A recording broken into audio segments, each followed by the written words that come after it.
Job, chapitre 1. Il y avait dans le pays d'Uz un homme qui s'appelait Job. Et cet homme était intègre et droit, il craignait Dieu et se détournait du mal. Il lui naquit 7 fils et 3 filles. Il possédait 7 000 brebis, 3 000 chameaux, 500 paires de bœufs, 500 ânesses et un très grand nombre de serviteurs. Et cet homme était le plus considérable de tous les fils de l'Orient. Ses fils allaient les uns chez les autres et donnaient tour à tour un festin, et ils invitaient leurs 3 sœurs à manger et à boire avec eux. Et quand les jours de festin étaient passés, Job appelait et sanctifiait ses fils, puis il se levait de bon matin et offrait pour chacun d'eux un holocauste, car Job disait « Peut-être mes fils ont-ils péché et ont-ils offensé Dieu dans leur cœur ?» C'est ainsi que Job avait coutume d'agir. Or, les fils de Dieu vinrent un jour se présenter devant l'Éternel, et Satan vint aussi au milieu d'eux. L'Éternel dit à Satan, « D'où viens-tu » Et Satan répondit à l'Éternel, « De parcourir la terre et de m'y promener. » L'Éternel dit à Satan, « As-tu remarqué mon serviteur Job? Il n'y a personne comme lui sur la terre. C'est un homme intègre et droit, craignant Dieu et se détournant du mal. » Et Satan répondit à l'Éternel, « Est-ce d'une manière désintéressée que Job craint Dieu? Ne l'as-tu pas protégé, lui, sa maison, et tout ce qui est à lui? Tu as béni l'œuvre de ses mains, et ses troupeaux couvrent le pays. Mais étends ta main, touche à tout ce qui lui appartient, et je suis sûr qu'il te maudit en face. » L'Éternel dit à Satan, « Voici, tout ce qui lui appartient, je te le livre. Seulement, ne porte pas la main sur lui. » Et Satan se retira de devant la face de l'Éternel. Un jour que les fils et les filles de Job mangeaient et buvaient du vin dans la maison de leur frère aîné, il arriva auprès de Job un messager qui dit « Les bœufs labouraient et les ânesses paissaient à côté d'eux. Des Sabéens se sont jetés dessus, les ont enlevés et ont passé les serviteurs au fil de l'épée. Et je me suis échappé, moi seul, pour t'en apporter la nouvelle. » Il parlait encore, lorsqu'un autre vint et dit « Le feu de Dieu est tombé du ciel, a embrasé les brebis et les serviteurs, et les a consumés. Et je me suis échappé moi seul pour t'en apporter la nouvelle. » Il parlait encore, lorsqu'un autre vint et dit « Des Chaldéens, formés en 3 bandes, se sont jetés sur les chameaux, les ont enlevés et ont passé les serviteurs au fil de l'épée. Et je me suis échappé moi seul pour t'en apporter la nouvelle. » Il parlait encore, lorsqu'un autre vint et dit « Tes fils et tes filles mangeaient et buvaient du vin dans la maison de leur frère aîné, et voici, un grand vent est venu de l'autre côté du désert et a frappé contre les 4 coins de la maison. Elle s'est écroulée sur les jeunes gens, et ils sont morts.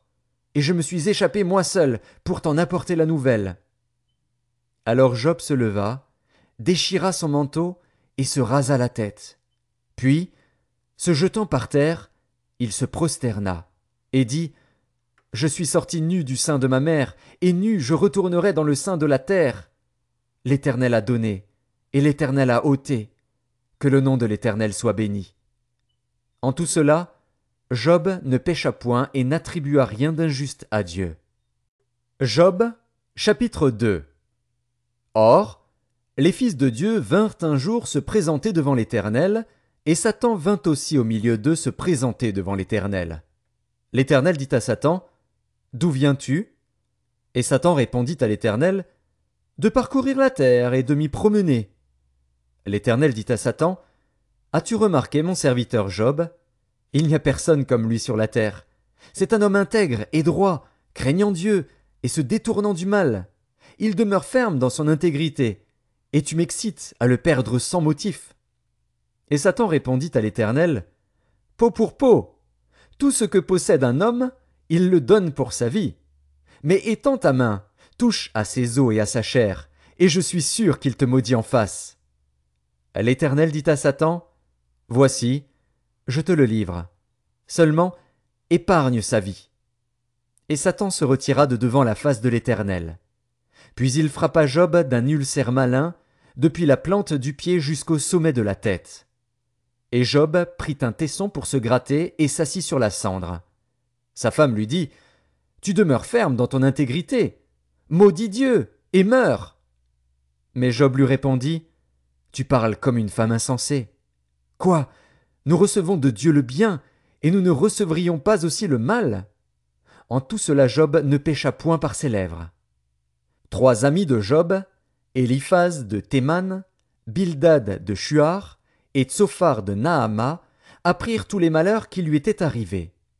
Ils se concertèrent et partirent de chez eux pour aller le plaindre et le consoler. Ayant de loin porté les regards sur lui, ils ne le reconnurent pas, et ils élevèrent la voix et pleurèrent. Ils déchirèrent leurs manteaux, et ils jetèrent de la poussière en l'air au-dessus de leur tête. Et ils se tinrent assis à terre auprès de lui 7 jours et 7 nuits, sans lui dire une parole, car ils voyaient combien sa douleur était grande. Job, chapitre 3.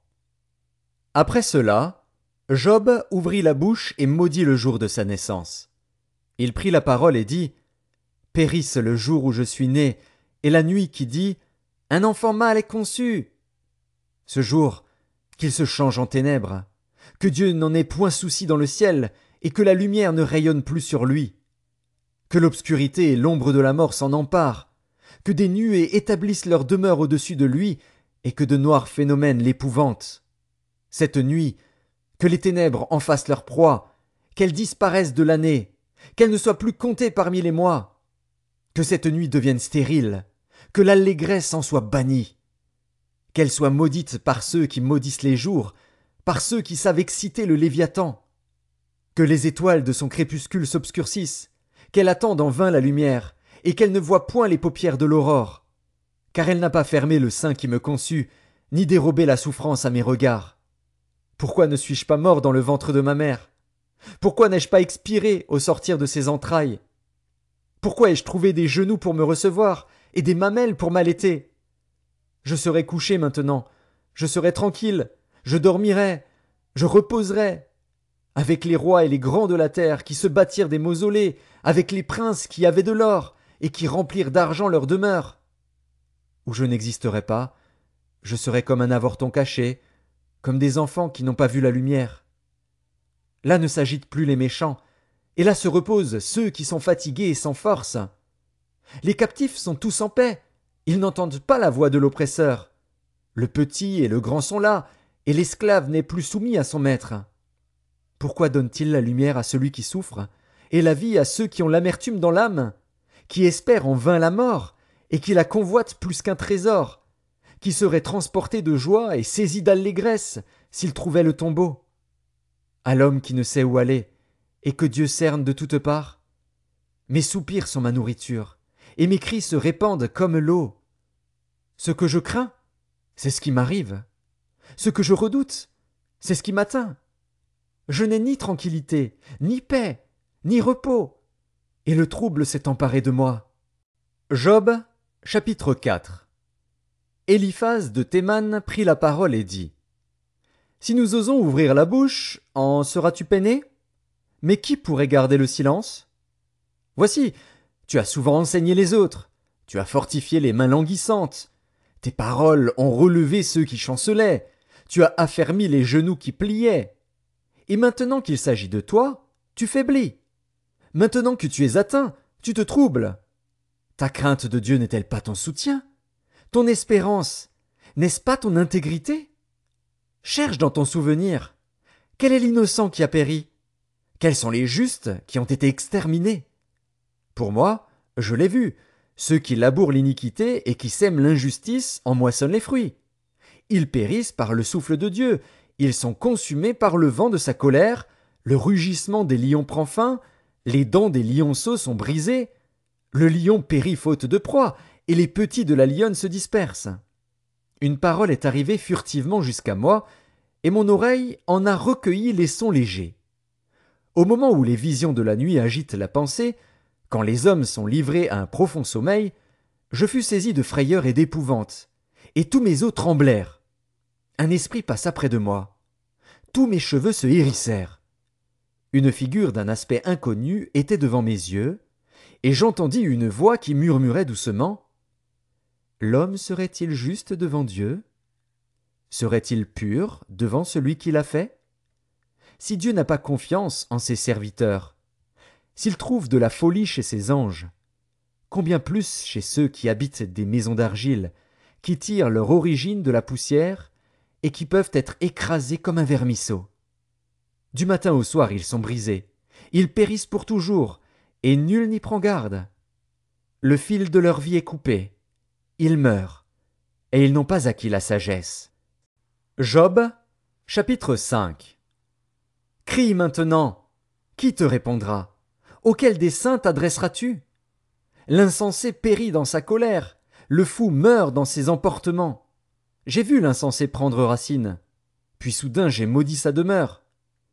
Plus de prospérité pour ses fils. Ils sont foulés à la porte, et personne qui les délivre. Sa moisson est dévorée par des affamés, qui viennent l'enlever jusque dans les épines, et ses biens sont engloutis par des hommes altérés. Le malheur ne sort pas de la poussière, et la souffrance ne germe pas du sol. L'homme naît pour souffrir, comme l'étincelle pour voler. Pour moi, j'aurai recours à Dieu, et c'est à Dieu que j'exposerai ma cause. Il fait des choses grandes et insondables, des merveilles sans nombre. Il répand la pluie sur la terre, et envoie l'eau sur les campagnes. Il relève les humbles, et délivre les affligés. Il anéantit les projets des hommes rusés, et leurs mains ne peuvent les accomplir. Il prend les sages dans leur propre ruse, et les desseins des hommes artificieux sont renversés. Il rencontre les ténèbres au milieu du jour, il tâtonne en plein midi comme dans la nuit.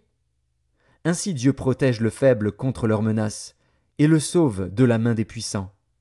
Et l'espérance soutient le malheureux, mais l'iniquité ferme la bouche. Heureux l'homme que Dieu châtie. Ne méprise pas la correction du Tout-Puissant. Il fait la plaie, et il la bande. Il blesse, et sa main guérit. 6 fois il te délivrera de l'angoisse, et 7 fois le mal ne t'atteindra pas. Il te sauvera de la mort pendant la famine, et des coups de glaive pendant la guerre.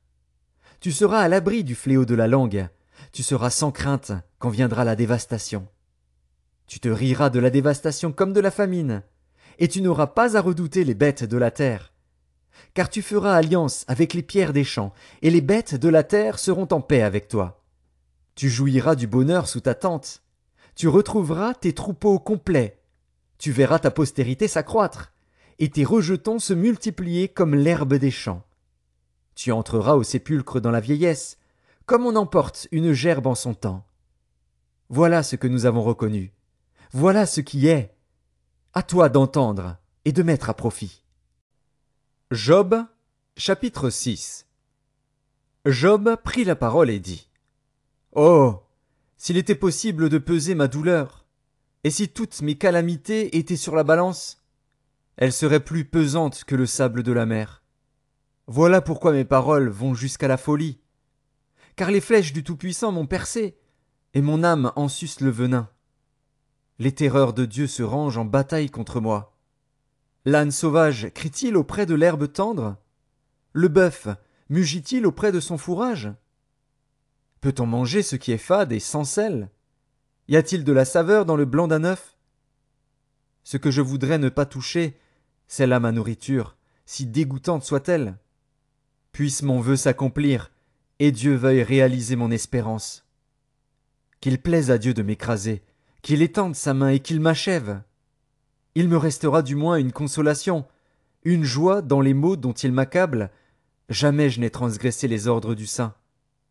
Pourquoi espérer quand je n'ai plus de force? Pourquoi attendre quand ma fin est certaine? Ma force est-elle une force de pierre? Mon corps est-il d'airain? Ne suis-je pas sans ressources, et le salut n'est-il pas loin de moi? Celui qui souffre a droit à la compassion de son ami, même quand il abandonnerait la crainte du Tout-Puissant.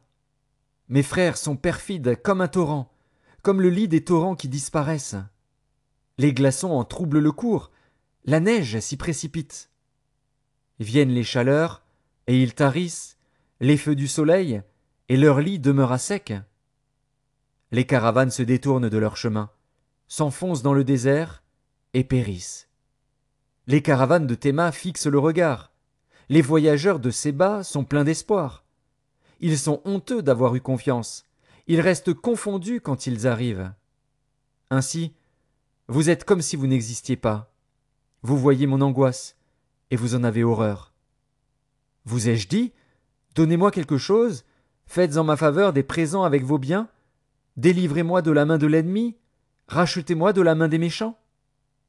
Instruisez-moi, et je me tairai. Faites-moi comprendre en quoi j'ai péché. Que les paroles vraies sont persuasives, mais que prouvent vos remontrances? Voulez-vous donc blâmer ce que j'ai dit, et ne voir que du vent dans les discours d'un désespéré? Vous accablez un orphelin, vous persécutez votre ami. Regardez-moi, je vous prie. Vous mentirai-je en face? Revenez, ne soyez pas injuste. Revenez, et reconnaissez mon innocence. Y a-t-il de l'iniquité sur ma langue? Et ma bouche ne discerne-t-elle pas le mal? Job, chapitre 7. Le sort de l'homme sur la terre est celui d'un soldat, et ses jours sont ceux d'un mercenaire. Comme l'esclave soupire après l'ombre, comme l'ouvrier attend son salaire, ainsi j'ai pour partage des mois de douleur, j'ai pour mon lot des nuits de souffrance. Je me couche et je dis, quand me lèverai-je? Quand finira la nuit? Et je suis rassasié d'agitation jusqu'au point du jour. Mon corps se couvre de verre et d'une croûte terreuse, ma peau se crevasse et se dissout. Mes jours sont plus rapides que la navette du tisserand, ils s'évanouissent. Plus d'espérance. Souviens-toi que ma vie est un souffle. Mes yeux ne reverront pas le bonheur. L'œil qui me regarde ne me regardera plus. Ton œil me cherchera, et je ne serai plus. Comme la nuée se dissipe et s'en va, celui qui descend au séjour des morts ne remontera pas. Il ne reviendra plus dans sa maison, et le lieu qu'il habitait ne le connaîtra plus. C'est pourquoi je ne retiendrai point ma bouche. Je parlerai dans l'angoisse de mon cœur, je me plaindrai dans l'amertume de mon âme. Suis-je une mer, ou un monstre marin, pour que tu établisses tes gardes autour de moi? Quand je dis « mon lit me soulagera, ma couche calmera mes douleurs », c'est alors que tu m'effrayes par des songes, que tu m'épouvantes par des visions. Ah! Je voudrais être étranglé, je voudrais la mort plutôt que ces os. Je les méprise. Je ne vivrai pas toujours. Laisse-moi, car ma vie n'est qu'un souffle. Qu'est-ce que l'homme, pour que tu en fasses tant de cas, pour que tu daignes prendre garde à lui, pour que tu le visites tous les matins, pour que tu l'éprouves à tous les instants? Quand cesseras-tu d'avoir le regard sur moi? Quand me laisseras-tu le temps d'avaler ma salive? Si j'ai péché, qu'ai-je pu te faire, gardien des hommes? Pourquoi me mettre en butte à tes traits? Pourquoi me rendre à charge à moi-même? Que ne pardonnes-tu mon péché, et que n'oublies-tu mon iniquité? Car je vais me coucher dans la poussière. Tu me chercheras, et je ne serai plus. Job, chapitre 8. Bildad de Shuar prit la parole et dit: Jusqu'à quand veux-tu discourir de la sorte? Et les paroles de ta bouche seront-elles un vent impétueux? Dieu renverserait-il le droit? Le Tout-Puissant renverserait-il la justice? Si tes fils ont péché contre lui, il les a livrés à leur péché. Mais toi, si tu as recours à Dieu, si tu implores le Tout-Puissant, si tu es juste et droit, certainement alors il veillera sur toi et rendra le bonheur à ton innocente demeure. Ton ancienne prospérité semblera peu de chose, celle qui t'est réservée sera bien plus grande. Interroge ceux des générations passées, sois attentif à l'expérience de leur père. Car nous sommes d'hier, et nous ne savons rien, nos jours sur la terre ne sont qu'une ombre. Ils t'instruiront, ils te parleront, ils tireront de leur cœur ces sentences. Le jonc croît-il sans marais? Le roseau croît-il sans humidité? Encore vert et sans qu'on le coupe, il sèche plus vite que toutes les herbes. Ainsi arrive-t-il à tous ceux qui oublient Dieu, et l'espérance de l'impie périra. Son assurance est brisée, son soutien est une toile d'araignée. Il s'appuie sur sa maison, et elle n'est pas ferme. Il s'y cramponne, et elle ne résiste pas. Dans toute sa vigueur, en plein soleil, il étend ses rameaux sur son jardin. Il entrelace ses racines parmi les pierres, il pénètre jusque dans les murailles. L'arrache-t-on du lieu qu'il occupe? Ce lieu le renie. Je ne t'ai point connu. Tels sont les délices que ses voies lui procurent. Puis sur le même sol, d'autres s'élèvent après lui. Non, Dieu ne rejette point l'homme intègre, et il ne protège point les méchants. Il remplira ta bouche de cris de joie, et tes lèvres de chants d'allégresse. Tes ennemis seront couverts de honte. La tente des méchants disparaîtra. Job, chapitre 9. Job prit la parole et dit: Je sais bien qu'il en est ainsi. Comment l'homme serait-il juste devant Dieu? S'il voulait contester avec lui, sur 1000 choses il ne pourrait répondre à une seule. À lui la sagesse et la toute-puissance. Qui lui résisterait impunément? Il transporte soudain les montagnes, il les renverse dans sa colère. Il secoue la terre sur sa base, et ses colonnes sont ébranlées. Il commande au soleil, et le soleil ne paraît pas. Il met un sceau sur les étoiles. Seul, il étend les cieux, il marche sur les hauteurs de la mer. Il a créé la grande ourse, l'Orion et les Pléiades, et les étoiles des régions australes. Il fait des choses grandes et insondables, des merveilles sans nombre. Voici, il passe près de moi, et je ne le vois pas. Il s'en va, et je ne l'aperçois pas. S'il enlève, qui s'y opposera? Qui lui dira: Que fais-tu? Dieu ne retire point sa colère. Sous lui s'inclinent les appuis de l'orgueil. Et moi, comment lui répondre? Quelle parole choisir? Quand je serai juste, je ne répondrai pas. Je ne puis qu'implorer mon juge. Et quand il m'exaucerait, si je l'invoque, je ne croirais pas qu'il eût écouté ma voix, lui qui m'assaille comme par une tempête, qui multiplie sans raison mes blessures, qui ne me laisse pas respirer, qui me rassasie d'amertume. Recourir à la force? Il est tout-puissant. À la justice? Qui me fera comparaître? Suis-je juste? Ma bouche me condamnera. Suis-je innocent? Il me déclarera coupable. Innocent. Je le suis. Mais je ne tiens pas à la vie. Je méprise mon existence. Qu'importe après tout, car, j'ose le dire, il détruit l'innocent comme le coupable. Si du moins le fléau donnait soudain la mort. Mais il se rit des épreuves de l'innocent. La terre est livrée aux mains de l'impie. Il voile la face des juges. Si ce n'est pas lui, qui est-ce donc? Mes jours sont plus rapides qu'un courrier. Il fuit sans avoir vu le bonheur. Il passe comme les navires de jonc, comme l'aigle qui fond sur sa proie. Si je dis: Je veux oublier mes souffrances, laisser ma tristesse, reprendre courage, je suis effrayé de toutes mes douleurs. Je sais que tu ne me tiendras pas pour innocent. Je serai jugé coupable. Pourquoi me fatiguer en vain? Quand je me laverai dans la neige, quand je purifierai mes mains avec du savon, tu me plongerais dans la fange, et mes vêtements m'auraient en horreur. Il n'est pas un homme comme moi, pour que je lui réponde, pour que nous allions ensemble en justice. Il n'y a pas entre nous d'arbitre qui pose sa main sur nous deux. Qu'il retire sa verge de dessus moi, que ses terreurs ne me troublent plus. Alors je parlerai et je ne le craindrai pas. Autrement, je ne suis point à moi-même. Job, chapitre 10. Mon âme est dégoûtée de la vie. Je donnerai cours à ma plainte. Je parlerai dans l'amertume de mon âme. Je dis à Dieu: Ne me condamne pas. Fais-moi savoir pourquoi tu me prends à partie.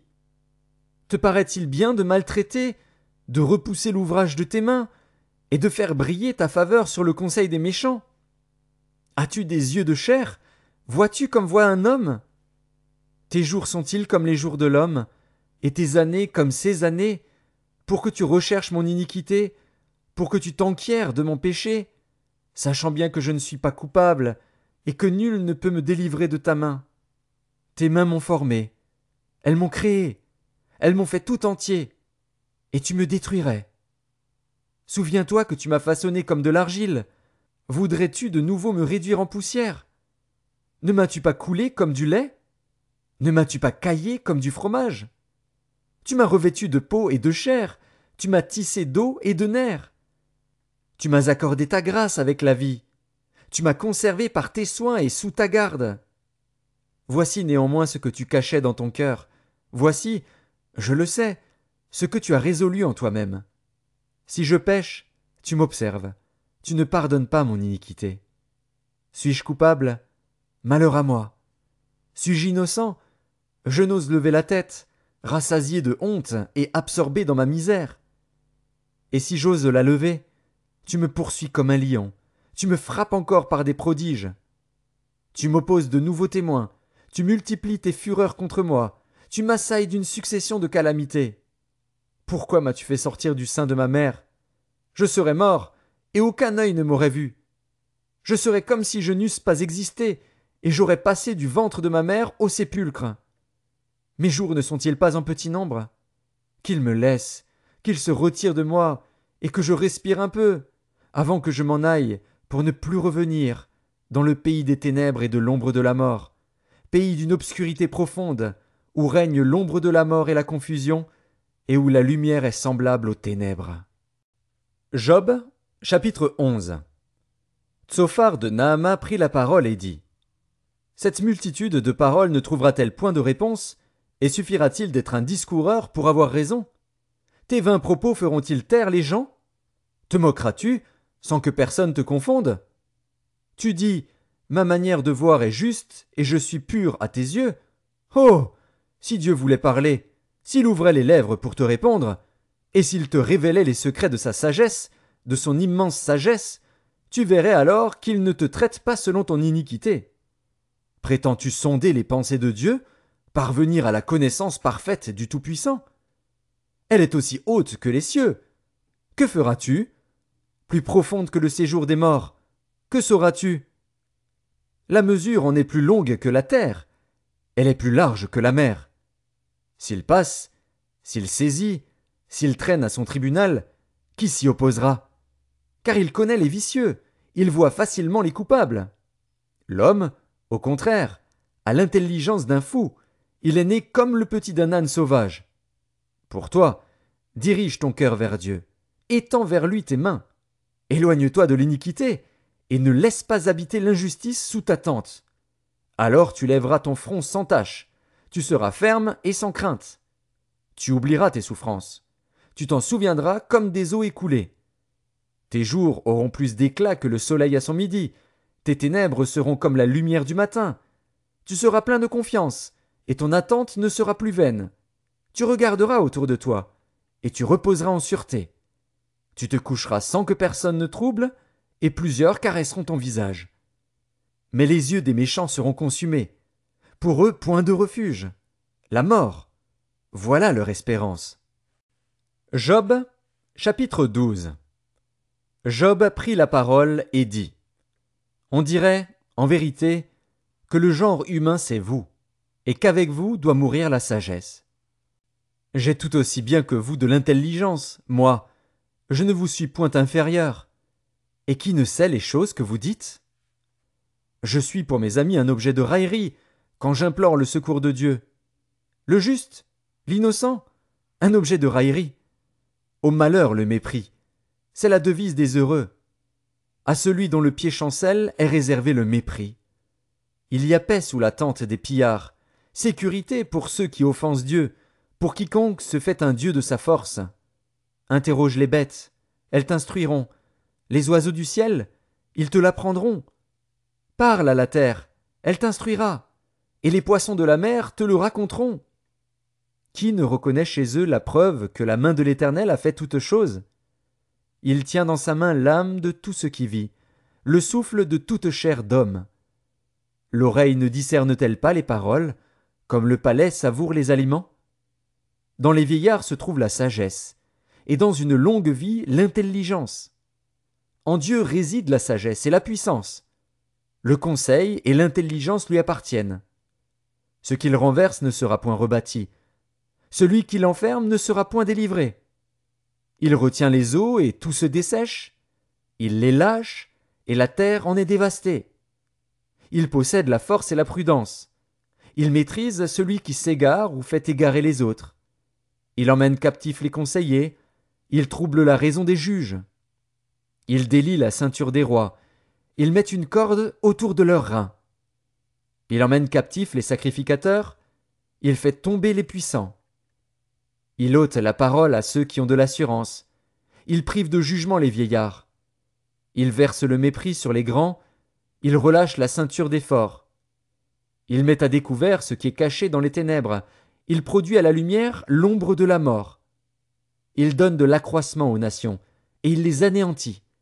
Il les étend au loin, et il les ramène dans leurs limites. Il enlève l'intelligence aux chefs des peuples, il les fait errer dans les déserts sans chemin. Il tâtonne dans les ténèbres, et ne voit pas clair. Il les fait errer comme des gens ivres. Job, chapitre 13. Voici, mon œil a vu tout cela. Mon oreille l'a entendu et y a pris garde. Ce que vous savez, je le sais aussi, je ne vous suis point inférieur. Mais je veux parler au Tout-Puissant, je veux plaider ma cause devant Dieu. Car vous n'imaginez que des faussetés, vous êtes tous des médecins de néant. Que n'avez-vous gardé le silence? Vous auriez passé pour avoir de la sagesse. Écoutez, je vous prie, ma défense, et soyez attentifs à la réplique de mes lèvres. Direz-vous en faveur de Dieu ce qui est injuste, et pour le soutenir, allégrez-vous des faussetés? Voulez-vous avoir égard à sa personne? Voulez-vous plaider pour Dieu? S'il vous sonde, vous approuvera-t-il? Ou le tromperez-vous comme on trompe un homme? Certainement il vous condamnera, si vous n'agissez en secret que par égard pour sa personne. Sa majesté ne vous épouvantera-t-elle pas? Sa terreur ne tombera-t-elle pas sur vous? Vos sentences sont des sentences de cendre, vos retranchements sont des retranchements de boue. Taisez-vous, laissez-moi, je veux parler. Il m'en arrivera ce qu'il pourra. Pourquoi saisirais-je ma chair entre les dents? J'exposerais plutôt ma vie. Voici, il me tuera, je n'ai rien à espérer, mais devant lui je défendrai ma conduite. Cela même peut servir à mon salut, car un impie n'ose paraître en sa présence. Écoutez, écoutez mes paroles, prêtez l'oreille à ce que je vais dire. Me voici prêt à plaider ma cause. Je sais que j'ai raison. Quelqu'un disputera-t-il contre moi? Alors je me tais, et je veux mourir. Seulement, accorde-moi 2 choses, et je ne me cacherai pas de loin de ta face. Retire ta main de dessus moi, et que tes terreurs ne me troublent plus. Puis appelle, et je répondrai, ou si je parle, réponds-moi. Quel est le nombre de mes iniquités et de mes péchés? Fais-moi connaître mes transgressions et mes péchés. Pourquoi caches-tu ton visage, et me prends-tu pour ton ennemi? Veux-tu frapper une feuille agitée? Veux-tu poursuivre une paille desséchée? Pourquoi m'infliger d'amères souffrances, me punir pour des fautes de jeunesse? Pourquoi mettre mes pieds dans les ceps, surveiller tous mes mouvements, tracer une limite à mes pas, quand mon corps tombe en pourriture, comme un vêtement que dévore la teigne? Job, chapitre 14. L'homme né de la femme. Sa vie est courte, sans cesse agitée. Il naît, il est coupé comme une fleur, il fuit et disparaît comme une ombre. Et c'est sur lui que tu as l'œil ouvert, et tu me fais aller en justice avec toi. Comment d'un être souillé sortira-t-il un homme pur? Il n'en peut sortir aucun. Si ses jours sont fixés, si tu as compté ses mois, si tu en as marqué le terme qu'il ne saurait franchir, détourne de lui les regards, et donne-lui du relâche, pour qu'il ait au moins la joie du mercenaire à la fin de sa journée. Un arbre a de l'espérance. Quand on le coupe, il repousse, il produit encore des rejetons. Quand sa racine a vieilli dans la terre, quand son tronc meurt dans la poussière, il reverdit à l'approche de l'eau, il pousse des branches comme une jeune plante. Mais l'homme meurt, et il perd sa force. L'homme expire. Et où est-il? Les eaux des lacs s'évanouissent, les fleuves tarissent et se dessèchent. Ainsi l'homme se couche et ne se relèvera plus. Il ne se réveillera pas tant que les cieux subsisteront, il ne sortira pas de son sommeil. Oh! Si tu voulais me cacher dans le séjour des morts, m'y tenir à couvert jusqu'à ce que ta colère fût passée, et me fixer un terme auquel tu te souviendras de moi. Si l'homme, une fois mort, pouvait revivre, j'aurais de l'espoir tout le temps de mes souffrances, jusqu'à ce que mon état vînt à changer. Tu appellerais alors, et je te répondrais, tu languirais après l'ouvrage de tes mains. Mais aujourd'hui tu comptes mes pas, tu as l'œil sur mes péchés. Mes transgressions sont scellées en un faisceau, et tu imagines des iniquités à ma charge. La montagne s'écroule et périt, le rocher disparaît de sa place, la pierre est broyée par les eaux, et la terre emportée par leur courant. Ainsi tu détruis l'espérance de l'homme. Tu es sans cesse à l'assaillir, et il s'en va. Tu le défigures, puis tu le renvoies. Que ses fils soient honorés, il n'en sait rien. Qu'il soit dans l'abaissement, il l'ignore. C'est pour lui seul qu'il éprouve de la douleur en son corps. C'est pour lui seul qu'il ressent de la tristesse en son âme. Job, chapitre 15. Éliphaz de Théman prit la parole et dit: Le sage répond-il par un vain savoir? Se gonfle-t-il la poitrine du vent d'Orient? Est-ce par d'inutiles propos qu'il se défend? Est-ce par des discours qui ne servent à rien? Toi, tu détruis même la crainte de Dieu. Tu anéantis tout mouvement de piété devant Dieu. Ton iniquité dirige ta bouche, et tu prends le langage des hommes rusés. Ce n'est pas moi, c'est ta bouche qui te condamne. Ce sont tes lèvres qui déposent contre toi. Es-tu né le premier des hommes? As-tu été enfanté avant les collines? As-tu reçu les confidences de Dieu? As-tu dérobé la sagesse à ton profit? Que sais-tu que nous ne sachions pas? Quelle connaissance as-tu que nous n'ayons pas? Il y a parmi nous des cheveux blancs, des vieillards, plus riches de jours que ton père. Tiens-tu pour peu de choses les consolations de Dieu et les paroles qui doucement se font entendre à toi? Où ton cœur t'entraîne-t-il? Et que signifie ce roulement de tes yeux? Quoi? C'est contre Dieu que tu tournes ta colère et que ta bouche exhale de pareils discours. Qu'est-ce que l'homme pour qu'il soit pur? Celui qui est né de la femme peut-il être juste? Si Dieu n'a pas confiance en ses saints, si les cieux ne sont pas purs devant lui, combien moins l'être abominable et pervers, l'homme qui boit l'iniquité comme l'eau? Je vais te parler, écoute-moi. Je raconterai ce que j'ai vu, ce que les sages ont fait connaître, ce qu'ils ont révélé, l'ayant appris de leur père. À eux seuls appartenait le pays, et parmi eux nul étranger n'était encore venu. Le méchant passe dans l'angoisse tous les jours de sa vie, toutes les années qui sont le partage de l'impie. La voix de la terreur retentit à ses oreilles. Au sein de la paix, le dévastateur va fondre sur lui. Il n'espère pas échapper aux ténèbres, il voit l'épée qui le menace. Il court çà et là pour chercher du pain, il sait que le jour des ténèbres l'attend. La détresse et l'angoisse l'épouvantent, elles l'assaillent comme un roi prêt à combattre. Car il a levé la main contre Dieu, il a bravé le Tout-Puissant. Il a eu l'audace de courir à lui sous le dos épais de ses boucliers. Il avait le visage couvert de graisse, les flancs chargés d'embonpoint. Et il habite des villes détruites, des maisons abandonnées, sur le point de tomber en ruine. Il ne s'enrichira plus, sa fortune ne se relèvera pas, sa prospérité ne s'étendra plus sur la terre. Il ne pourra se dérober aux ténèbres, la flamme consumera ses rejetons, et Dieu le fera périr par le souffle de sa bouche. S'il a confiance dans le mal, il se trompe, car le mal sera sa récompense. Elle arrivera avant le terme de ses jours, et son rameau ne verdira plus. Il sera comme une vigne dépouillée de ses fruits encore verts, comme un olivier dont on a fait tomber les fleurs. La maison de l'impie deviendra stérile, et le feu dévorera la tente de l'homme corrompu. Il conçoit le mal, et il enfante le mal. Il mûrit dans son sein des fruits qui le trompent. Job, chapitre 16. Job prit la parole et dit: J'ai souvent entendu pareille chose. Vous êtes tous des consolateurs fâcheux. Quand finiront ces discours en l'air? Pourquoi cette irritation dans tes réponses? Moi aussi, je pourrais parler comme vous, si vous étiez à ma place. Je vous accablerais de paroles, je secouerais sur vous la tête, je vous fortifierais de la bouche, je remuerais les lèvres pour vous soulager. Si je parle, mes souffrances ne seront point calmées. Si je me tais, en quoi seront-elles moindres? Maintenant, hélas, il m'a épuisé. Tu as ravagé toute ma maison. Tu m'as saisi pour témoigner contre moi.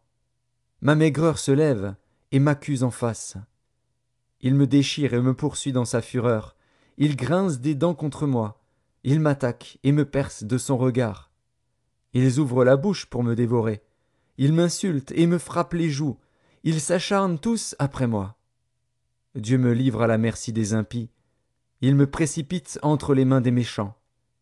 J'étais tranquille, et il m'a secoué, il m'a saisi par la nuque et m'a brisé. Il a tiré sur moi comme à un but. Ses traits m'environnent de toutes parts. Il me perce les reins sans pitié, il répand ma bile sur la terre. Il me fait brèche sur brèche, il fond sur moi comme un guerrier. J'ai cousu un sac sur ma peau, j'ai roulé ma tête dans la poussière. Les pleurs ont altéré mon visage, l'ombre de la mort est sur mes paupières. Je n'ai pourtant commis aucune violence, et ma prière fut toujours pure. Ô terre, ne couvre point mon sang, et que mes cris prennent librement leur essor. Déjà maintenant, mon témoin est dans le ciel, mon témoin est dans les lieux élevés. Mes amis se jouent de moi, c'est Dieu que j'implore avec larmes. Puisse-t-il donner à l'homme raison contre Dieu, et au Fils de l'homme contre ses amis? Car le nombre de mes années touche à son terme, et je m'en irai par un sentier d'où je ne reviendrai pas. Job, chapitre 17. Mon souffle se perd, mes jours s'éteignent, le sépulcre m'attend. Je suis environné de moqueurs, et mon œil doit contempler leurs insultes. Sois auprès de toi-même ma caution, autrement, qui répondrait pour moi? Car tu as fermé leur cœur à l'intelligence, aussi ne les laisseras-tu pas triompher. On invite ses amis au partage du butin, et l'on a des enfants dont les yeux se consument. Il m'a rendu la fable des peuples, et ma personne est un objet de mépris. Mon œil est obscurci par la douleur, tous mes membres sont comme une ombre. Les hommes droits en sont stupéfaits, et l'innocence se soulève contre l'impie. Le juste néanmoins demeure ferme dans sa voie. Celui qui a les mains pures se fortifie de plus en plus. Mais vous tous, revenez à vos mêmes discours, et je ne trouverai pas un sage parmi vous. Quoi? Mes jours sont passés, mes projets sont anéantis, les projets qui remplissaient mon cœur. Et ils prétendent que la nuit c'est le jour, que la lumière est proche quand les ténèbres sont là. C'est le séjour des morts que j'attends pour demeure, c'est dans les ténèbres que je dresserai ma couche. Je crie à la fosse, tu es mon père, et au ver, vous êtes ma mère et ma sœur. Mon espérance, où donc est-elle? Mon espérance, qui peut la voir? Elle descendra vers les portes du séjour des morts, quand nous irons ensemble reposer dans la poussière. Job, chapitre 18. Bildad de Shuar prit la parole et dit: Quand mettrez-vous un terme à ces discours? Ayez de l'intelligence, puis nous parlerons. Pourquoi sommes-nous regardés comme des bêtes? Pourquoi ne sommes-nous à vos yeux que des brutes? Ô toi qui te déchires dans ta fureur, faut-il à cause de toi que la terre devienne déserte? Faut-il que les rochers disparaissent de leur place? La lumière du méchant s'éteindra, et la flamme qui en jaillit cessera de briller. La lumière s'obscurcira sous sa tente, et sa lampe au-dessus de lui s'éteindra. Ses pas assurés seront à l'étroit, malgré ses efforts, il tombera. Car il met les pieds sur un filet, il marche dans les mailles. Il est saisi au piège par le talon, et le filet s'empare de lui. Le cordeau est caché dans la terre, et la trappe est sur son sentier. Des terreurs l'assiègent, l'entourent, le poursuivent par derrière. La faim consume ses forces, la misère est à ses côtés.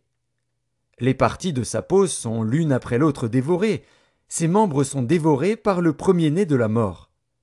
Il est arraché de sa tente où il se croyait en sûreté, il se traîne vers le roi des épouvantements. Nul des siens n'habite sa tente, le soufre est répandu sur sa demeure. En bas, ses racines se dessèchent. En haut, ses branches sont coupées. Sa mémoire disparaît de la terre, son nom n'est plus sur la face des champs. Il est poussé de la lumière dans les ténèbres, il est chassé du monde. Il ne laisse ni descendants, ni postérité parmi son peuple, ni survivants dans les lieux qu'il habitait. Les générations à venir seront étonnées de sa ruine, et la génération présente sera saisie d'effroi. Point d'autre destinée pour le méchant, point d'autre sort pour qui ne connaît pas Dieu. Job, chapitre 19. Job prit la parole et dit: Jusques à quand affligerez-vous mon âme, et m'écraserez-vous de vos discours? Voilà 10 fois que vous m'outragez. N'avez-vous pas honte de m'étourdir ainsi? Si réellement j'ai péché, seul j'en suis responsable. Pensez-vous me traiter avec hauteur? Pensez-vous démontrer que je suis coupable? Sachez alors que c'est Dieu qui me poursuit et qui m'enveloppe de son filet.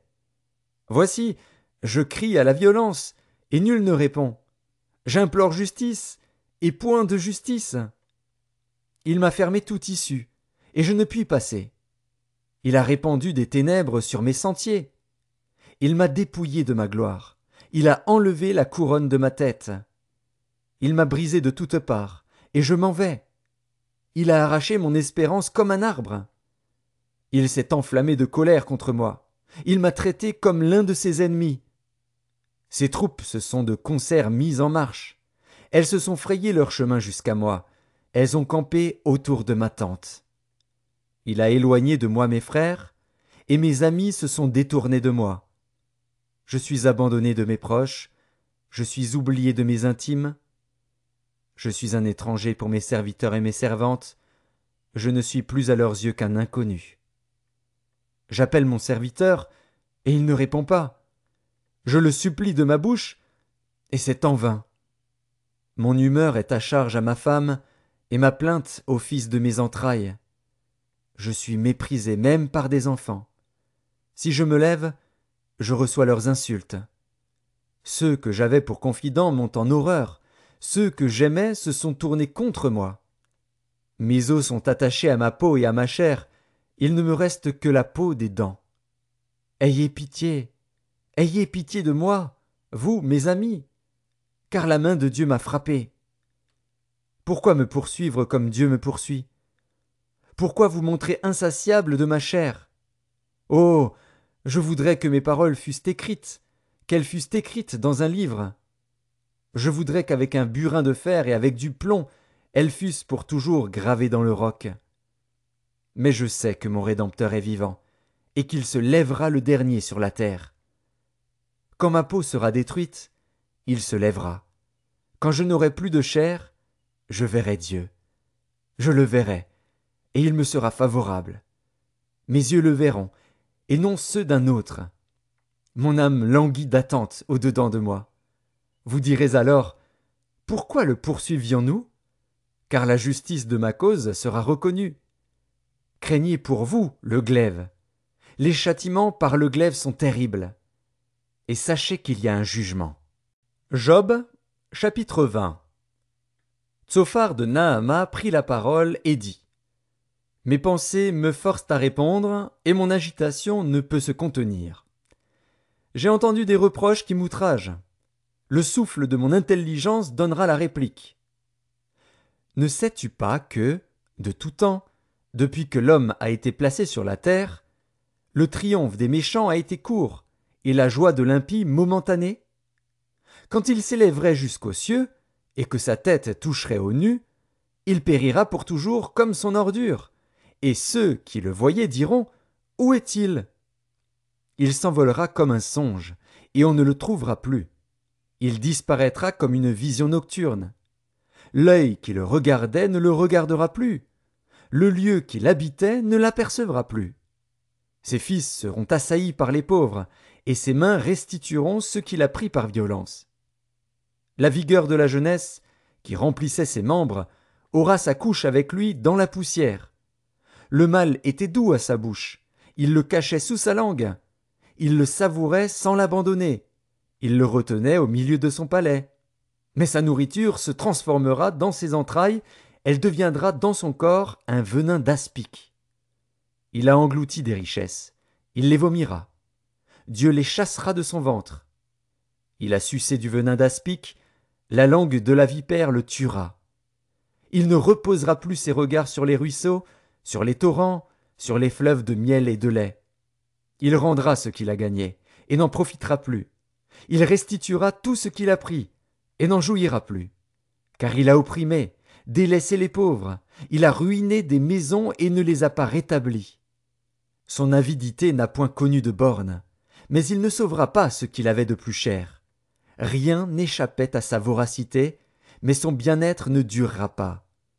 Au milieu de l'abondance, il sera dans la détresse. La main de tous les misérables se lèvera sur lui.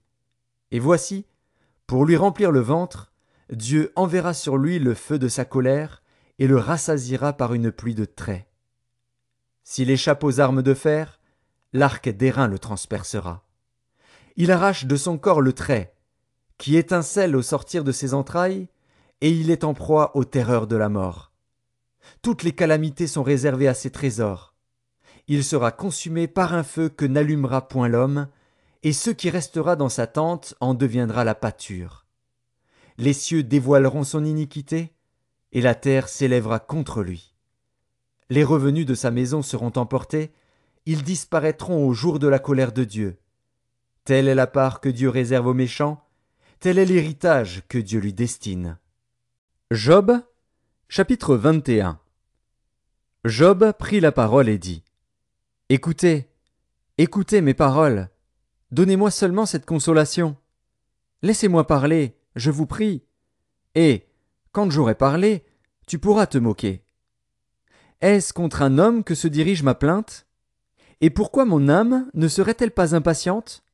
Regardez-moi, soyez étonnés, et mettez la main sur la bouche. Quand j'y pense, cela m'épouvante, et un tremblement saisit mon corps. Pourquoi les méchants vivent-ils ? Pourquoi les voit-on vieillir et accroître leur force ? Leur postérité s'affermit avec eux et en leur présence, leurs rejetons prospèrent sous leurs yeux. Dans leur maison règne la paix, sans mélange de crainte. La verge de Dieu ne vient pas les frapper. Leurs taureaux sont vigoureux et féconds, leurs génisses conçoivent et n'avortent point. Ils laissent courir leurs enfants comme des brebis, et les enfants prennent leurs ébats. Ils chantent au son du tambourin et de la harpe, ils se réjouissent au son du chalumeau. Ils passent leurs jours dans le bonheur, et ils descendent en un instant au séjour des morts.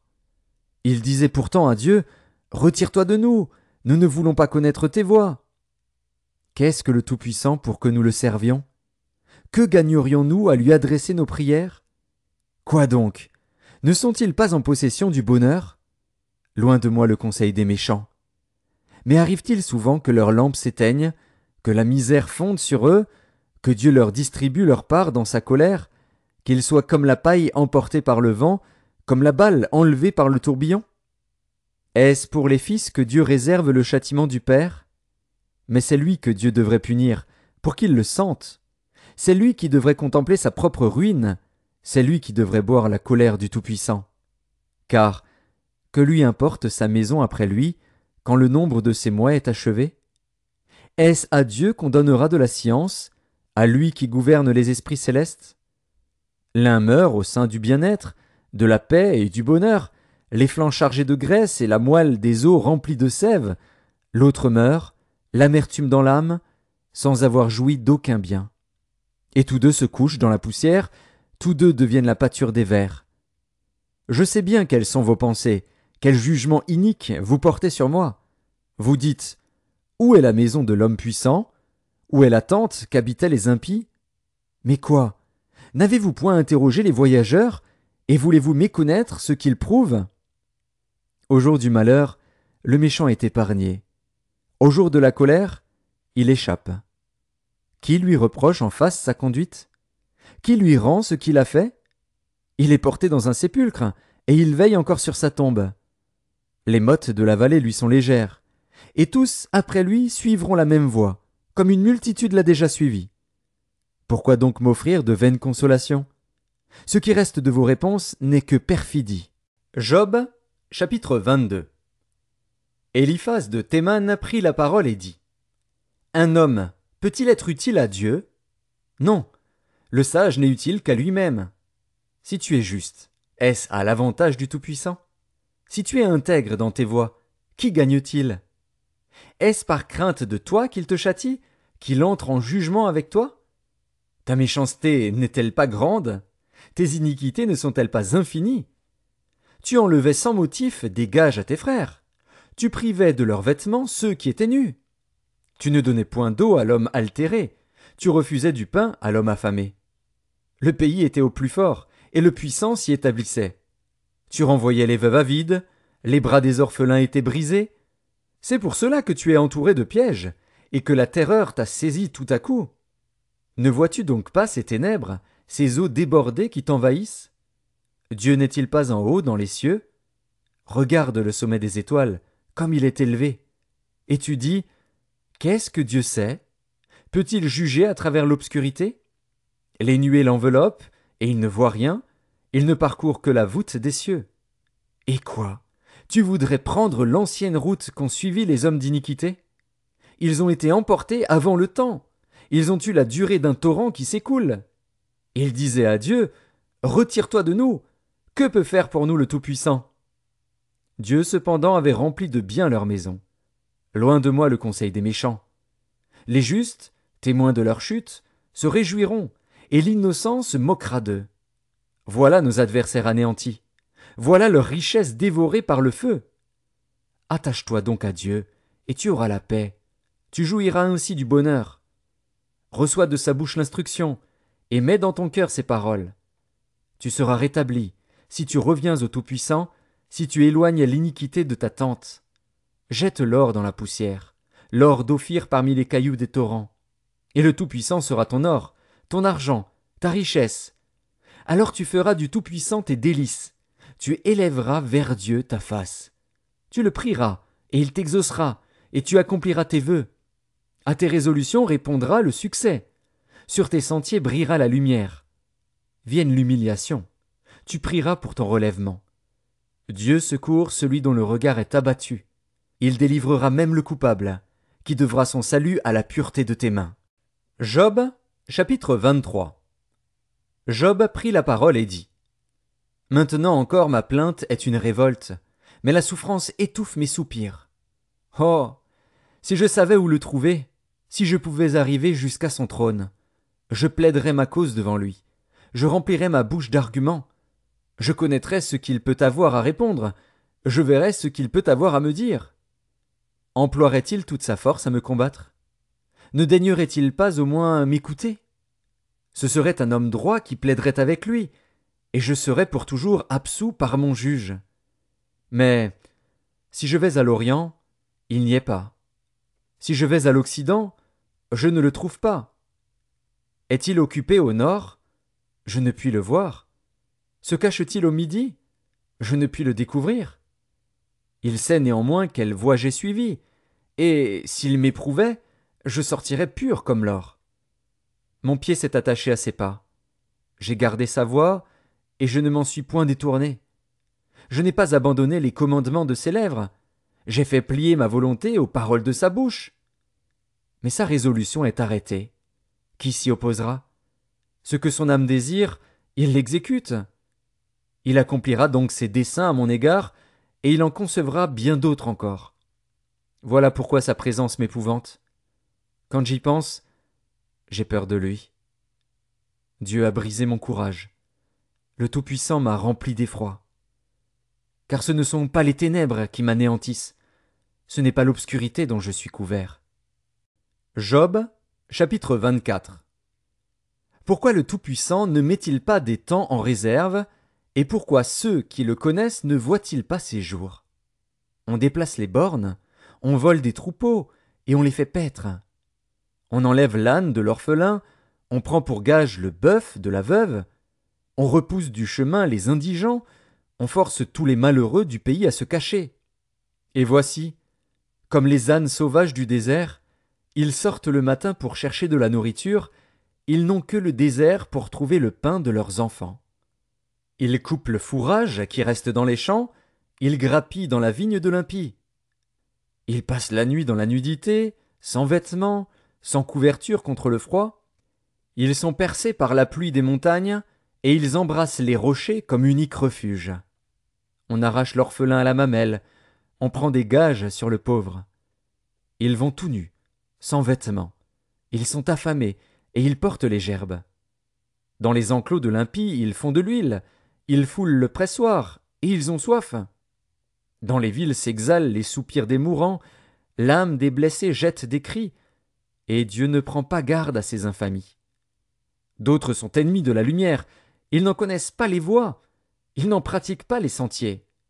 L'assassin se lève au point du jour, tue le pauvre et l'indigent, et il dérobe pendant la nuit. L'œil de l'adultère épie le crépuscule. Personne ne me verra, dit-il, et ils mettent un voile sur sa figure. La nuit, ils forcent les maisons, le jour ils se tiennent enfermés, ils ne connaissent pas la lumière. Pour eux, le matin c'est l'ombre de la mort, ils en éprouvent toutes les terreurs. Et quoi? L'impie est d'un poids léger sur la face des eaux, il n'a sur la terre qu'une part maudite, il ne prend jamais le chemin des vignes. Comme la sécheresse et la chaleur absorbent les eaux de la neige, ainsi le séjour des morts engloutit ceux qui pêchent. Quoi? Le sein maternel l'oublie, les vers en font leur délice. On ne se souvient plus de lui. L'impie est brisé comme un arbre. Lui qui dépouille la femme stérile et sans enfant, lui qui ne répand aucun bienfait sur la veuve. Non, Dieu par sa force prolonge les jours des violents, et les voilà debout quand ils désespéraient de la vie. Il leur donne de la sécurité et de la confiance, il a les regards sur leur voie. Ils se sont élevés, et en un instant ils ne sont plus, ils tombent, ils meurent comme tous les hommes, ils sont coupés comme la tête des épis. S'il n'en est pas ainsi, qui me démentira? Qui réduira mes paroles à néant? Job, chapitre 25. Bildad de Shuar prit la parole et dit: La puissance et la terreur appartiennent à Dieu. Il fait régner la paix dans ses hautes régions. Ses armées ne sont-elles pas innombrables? Sur qui sa lumière ne se lève-t-elle pas? Comment l'homme serait-il juste devant Dieu? Comment celui qui est né de la femme serait-il pur? Voici, la lune même n'est pas brillante, et les étoiles ne sont pas pures à ses yeux. Combien moins l'homme, qui n'est qu'un ver, le fils de l'homme, qui n'est qu'un vermisseau. Job, chapitre 26. Job prit la parole et dit: Comme tu sais bien venir en aide à la faiblesse, comme tu prêtes secours aux bras sans force, quel bon conseil tu donnes à celui qui manque d'intelligence, quelle abondance de sagesse tu fais paraître. À qui s'adressent tes paroles? Et qui est-ce qui t'inspire? Devant Dieu les ombres tremblent au-dessous des eaux et de leurs habitants. Devant lui le séjour des morts est nu, l'abîme n'a point de voile. Il étend le septentrion sur le vide, il suspend la terre sur le néant. Il renferme les eaux dans ses nuages, et les nuages n'éclatent pas sous leur poids. Il couvre la face de son trône, il répand sur lui sa nuée. Il a tracé un cercle à la surface des eaux, comme limite entre la lumière et les ténèbres. Les colonnes du ciel s'ébranlent et s'étonnent à sa menace. Par sa force, il soulève la mer, par son intelligence, il en brise l'orgueil. Son souffle donne au ciel la sérénité, sa main transperce le serpent fuyard. Ce sont là les bords de ses voies, c'est le bruit léger qui nous en parvient. Mais qui entendra le tonnerre de sa puissance? Job, chapitre 27. Job prit de nouveau la parole sous forme sentencieuse et dit: Dieu qui me refuse justice est vivant. Le Tout-Puissant qui remplit mon âme d'amertume est vivant. Aussi longtemps que j'aurai ma respiration, et que le souffle de Dieu sera dans mes narines, mes lèvres ne prononceront rien d'injuste, ma langue ne dira rien de faux. Loin de moi la pensée de vous donner raison. Jusqu'à mon dernier soupir, je défendrai mon innocence. Je tiens à me justifier, et je ne faiblirai pas. Mon cœur ne me fait de reproches sur aucun de mes jours. Que mon ennemi soit comme le méchant, et mon adversaire comme l'impie. Quelle espérance reste-t-il à l'impie quand Dieu coupe le fil de sa vie, quand il lui retire son âme? Est-ce que Dieu écoute ses cris quand l'angoisse vient l'assaillir? Fait-il du Tout-Puissant ses délices? Adresse-t-il en tout temps ses prières à Dieu? Je vous enseignerai les voies de Dieu. Je ne vous cacherai pas les desseins du Tout-Puissant. Mais vous les connaissez, et vous êtes d'accord. Pourquoi donc vous laisser aller à de vaines pensées? Voici la part que Dieu réserve aux méchants, l'héritage que le Tout-Puissant destine à l'impie. S'il a des fils en grand nombre, c'est pour le glaive, et ses rejetons manquent de pain. Ceux qui échappent sont enterrés par la peste, et leurs veuves ne les pleurent pas. S'il amasse l'argent comme la poussière, s'il entasse les vêtements comme la boue, c'est lui qui entasse, mais c'est le juste qui se revêt, c'est l'homme intègre qui a l'argent en partage. Sa maison est comme celle que bâtit la teigne, comme la cabane que fait un gardien. Il se couche riche, et il meurt dépouillé. Il ouvre les yeux, et tout a disparu. Les terreurs le surprennent comme des eaux. Un tourbillon l'enlève au milieu de la nuit. Le vent d'Orient l'emporte, et il s'en va. Il l'arrache violemment de sa demeure. Dieu lance sans pitié des traits contre lui, et le méchant voudrait fuir pour les éviter. On bat des mains à sa chute, et on le siffle à son départ. Job, chapitre 28. Il y a pour l'argent une mine d'où on le fait sortir, et pour l'or un lieu d'où on l'extrait pour l'affiner.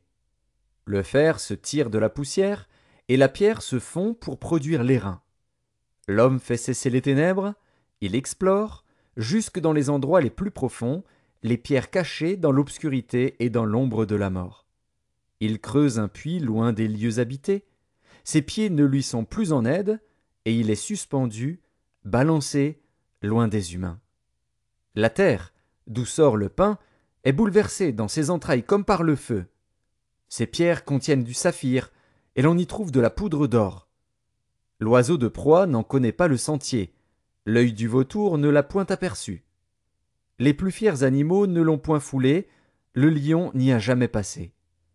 L'homme porte sa main sur le roc, il renverse les montagnes depuis la racine. Il ouvre des tranchées dans les rochers, et son œil contemple tout ce qu'il y a de précieux. Il arrête l'écoulement des eaux, et il produit à la lumière ce qui est caché. Mais la sagesse, où se trouve-t-elle? Où est la demeure de l'intelligence? L'homme n'en connaît point le prix. Elle ne se trouve pas dans la terre des vivants. L'abîme dit, elle n'est point en moi, et la mer dit, elle n'est point en moi. Elle ne se donne pas contre de l'or pur, elle ne s'achète pas au poids de l'argent. Elle ne se pèse pas contre l'or d'Ophir, ni contre le précieux onyx, ni contre le saphir. Elle ne peut se comparer à l'or ni au verre, elle ne peut s'échanger pour un vase d'or fin. Le corail et le cristal ne sont rien auprès d'elle. La sagesse vaut plus que les perles. La topaze d'Éthiopie n'est point son égale, et l'or pur n'entre pas en balance avec elle. D'où vient donc la sagesse? Où est la demeure de l'intelligence? Elle est cachée aux yeux de tout vivant, elle est cachée aux oiseaux du ciel. Le gouffre et la mort disent, nous en avons entendu parler. C'est Dieu qui en sait le chemin, c'est lui qui en connaît la demeure. Car il voit jusqu'aux extrémités de la terre, il aperçoit tout sous les cieux. Quand il régla le poids du vent, et qu'il fixa la mesure des eaux, quand il donna des lois à la pluie, et qu'il traça la route de l'éclair et du tonnerre, alors il vit la sagesse et la manifesta. Il en posa les fondements et la mit à l'épreuve. Puis il dit à l'homme, voici, la crainte du Seigneur, c'est la sagesse. S'éloigner du mal, c'est l'intelligence. Job, chapitre 29. Job prit de nouveau la parole sous forme sentencieuse et dit, oh, que ne puis-je être comme au mois du passé, comme au jour où Dieu me gardait, quand sa lampe brillait sur ma tête et que sa lumière me guidait dans les ténèbres? Que ne suis-je comme au jour de ma vigueur, où Dieu veillait en ami sur ma tente, quand le Tout-Puissant était encore avec moi et que mes enfants m'entouraient? Quand mes pieds se baignaient dans la crème et que le rocher répandait près de moi des ruisseaux d'huile? Si je sortais pour aller à la porte de la ville, et si je me faisais préparer un siège dans la place, les jeunes gens se retiraient à mon approche, les vieillards se levaient et se tenaient debout. Les princes arrêtaient leur discours et mettaient la main sur leur bouche. La voix des chefs se taisait, et leur langue s'attachait à leur palais. L'oreille qui m'entendait me disait heureux, l'œil qui me voyait me rendait témoignage, car je sauvais le pauvre qui implorait du secours, et l'orphelin qui manquait d'appui. La bénédiction du malheureux venait sur moi. Je remplissais de joie le cœur de la veuve. Je me revêtais de la justice et je lui servais de vêtements. J'avais ma droiture pour manteau et pour turban. J'étais l'œil de l'aveugle et le pied du boiteux. J'étais le père des misérables. J'examinais la cause de l'inconnu. Je brisais la mâchoire de l'injuste et j'arrachais de ses dents la proie. Alors je disais, je mourrai dans mon nid. Mes jours seront abondants comme le sable. L'eau pénétrera dans mes racines, la rosée passera la nuit sur mes branches. Ma gloire reverdira sans cesse, et mon arc rajeunira dans ma main. On m'écoutait, et l'on restait dans l'attente, on gardait le silence devant mes conseils. Après mes discours, nul ne répliquait, et ma parole était pour tous une bienfaisante rosée. Ils comptaient sur moi comme sur la pluie, ils ouvraient la bouche comme pour une pluie du printemps. Je leur souriais quand ils perdaient courage, et l'on ne pouvait chasser la sérénité de mon front. J'aimais à aller vers eux, et je m'asseyais à leur tête. J'étais comme un roi au milieu d'une troupe, comme un consolateur auprès des affligés. Job, chapitre 30. Et maintenant, je suis la risée de plus jeunes que moi, de ceux dont je dédaignais de mettre les pères parmi les chiens de mon troupeau. Mais à quoi me servirait la force de leurs mains? Ils sont incapables d'atteindre la vieillesse. Desséchés par la misère et la faim, ils fuient dans les lieux arides, depuis longtemps abandonnés et déserts. Ils arrachent près des arbrisseaux les herbes sauvages, et ils n'ont pour pain que la racine des genêts. On les chasse du milieu des hommes, on crie après eux comme après des voleurs. Ils habitent dans d'affreuses vallées, dans les cavernes de la terre et dans les rochers. Ils hurlent parmi les buissons, ils se rassemblent sous les ronces. Êtres vils et méprisés, on les repousse du pays. Et maintenant, je suis l'objet de leurs chansons, je suis en butte à leurs propos. Ils ont horreur de moi, ils se détournent, ils me crachent au visage. Ils n'ont plus de retenue et ils m'humilient, ils rejettent tout frein devant moi. Ces misérables se lèvent à ma droite et me poussent les pieds, ils se frayent contre moi des sentiers pour ma ruine. Ils détruisent mon propre sentier et travaillent à ma perte, eux à qui personne ne viendrait en aide. Ils arrivent comme par une large brèche, ils se précipitent sous les craquements. Les terreurs m'assiègent. Ma gloire est emportée comme par le vent, mon bonheur a passé comme un nuage. Et maintenant, mon âme s'épanche en mon sein, les jours de la souffrance m'ont saisi. La nuit me perce et m'arrache les os. La douleur qui me ronge ne se donne aucun repos. Par la violence du mal, mon vêtement perd sa forme. Il se colle à mon corps comme ma tunique. Dieu m'a jeté dans la boue, et je ressemble à la poussière et à la cendre. Je crie vers toi, et tu ne me réponds pas. Je me tiens debout, et tu me lances ton regard. Tu deviens cruel contre moi. Tu me combats avec la force de ta main. Tu me soulèves, tu me fais voler au-dessus du vent, et tu m'anéantis au bruit de la tempête. Car, je le sais, tu me mènes à la mort, au rendez-vous de tous les vivants. Mais celui qui va périr n'étend-il pas les mains? Celui qui est dans le malheur n'implore-t-il pas du secours? N'avais-je pas des larmes pour l'infortuné? Mon cœur n'avait-il pas pitié de l'indigent? J'attendais le bonheur, et le malheur est arrivé. J'espérais la lumière, et les ténèbres sont venues. Mes entrailles bouillonnent sans relâche, les jours de la calamité m'ont surpris. Je marche noirci, mais non par le soleil. Je me lève en pleine assemblée, et je crie. Je suis devenu le frère des chacals, le compagnon des autruches. Ma peau noircit et tombe. Mes os brûlent et se dessèchent. Ma harpe n'est plus qu'un instrument de deuil, et mon chalumeau ne peut rendre que des sons plaintifs. Job, chapitre 31. J'avais fait un pacte avec mes yeux, et je n'aurais pas arrêté mes regards sur une vierge. Quelle part Dieu m'eût-il réservé d'en haut? Quel héritage le Tout-Puissant m'eût-il envoyé des cieux? La ruine n'est-elle pas pour le méchant, et le malheur pour ceux qui commettent l'iniquité? Dieu n'a-t-il pas connu mes voies? N'a-t-il pas compté tous mes pas? Si j'ai marché dans le mensonge, si mon pied a couru vers la fraude, que Dieu me pèse dans des balances justes, et il reconnaîtra mon intégrité. Si mon pas s'est détourné du droit chemin, si mon cœur a suivi mes yeux, si quelque souillure s'est attachée à mes mains, que je sème et qu'un autre moissonne, et que mes rejetons soient déracinés. Si mon cœur a été séduit par une femme, si j'ai fait le guet à la porte de mon prochain, que ma femme tourne la meule pour un autre, et que d'autres la déshonorent.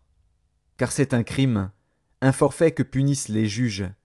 C'est un feu qui dévore jusqu'à la ruine, et qui aurait détruit toute ma richesse.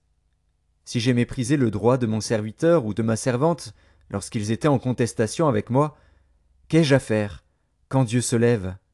Qu'ai-je à répondre quand il châtie? Celui qui m'a créé dans le ventre de ma mère ne l'a-t-il pas créé? Le même Dieu ne nous a-t-il pas formés dans le sein maternel? Si j'ai refusé aux pauvres ce qu'ils demandaient, si j'ai fait languir les yeux de la veuve, si j'ai mangé seul mon pain, sans que l'orphelin en ait eu sa part, moi qui l'ai dès ma jeunesse élevé comme un père, moi qui dès ma naissance ai soutenu la veuve, si j'ai vu le malheureux manquer de vêtements, l'indigent n'avoir point de couverture, sans que ses reins m'aient béni, sans qu'il ait été réchauffé par la toison de mes agneaux, si j'ai levé la main contre l'orphelin, parce que je me sentais un appui dans les juges, que mon épaule se détache de sa jointure, que mon bras tombe et qu'il se brise.